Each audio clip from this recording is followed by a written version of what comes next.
دفعہ ایئرپورٹ پہ خاتون نے پوچھا کہ بھئی ہمارے شوہر جو ہیں وہ ایک سال کے لیے ملک سے باہر رہتے ہیں، تو ہمارے لیے یہ تو نیچرل ہے نا، وہ کہتے ہیں ہمیں پھر برائی کے خیالات آنا شروع ہوتے ہیں.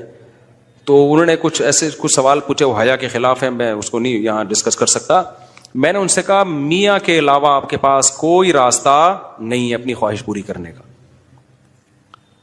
تو وہ کہنے لگے پھر ہم کیا کریں، میاں بھی مجبور ہے. وہ کہہ رہے میں کیسے، اور اپنے ساتھ رکھ نہیں سکتا میاں، کیونکہ جو ہے وہ اس کے پاس اتنی تنخواہ نہیں ہے کہ بیوی کو رکھ سکے.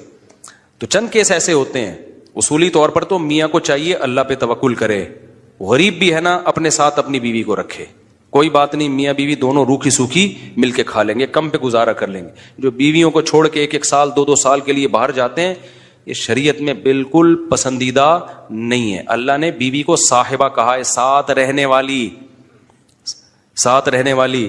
مجھے وزیر آباد میں 1 مہینہ رہنا تھا، یہ بات ہوگی 2006 یا 2007 کی. انہوں نے کہا کہ 1 مہینہ آپ نے یہاں اسٹے کرنا ہے.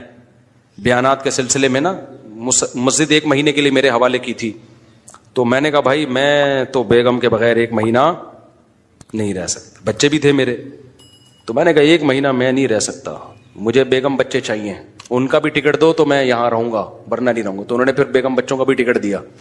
وہ گھر والوں کے ساتھ رہ لیتے ہیں آدمی تمیز سے، ورنہ بیگم کے بغیر ہمارے لیے تو بڑا مشکل ہے اتنا لمبا عرصہ رہنا. مجبوری میں رہنا پڑتا ہے تو ایک الگ بات ہے، لیکن ہے مشکل کام. چاہے کتنے بھی آدمی کے میاں بیوی میں جھگڑے ہو نا، نہیں رہ سکتا بھائی.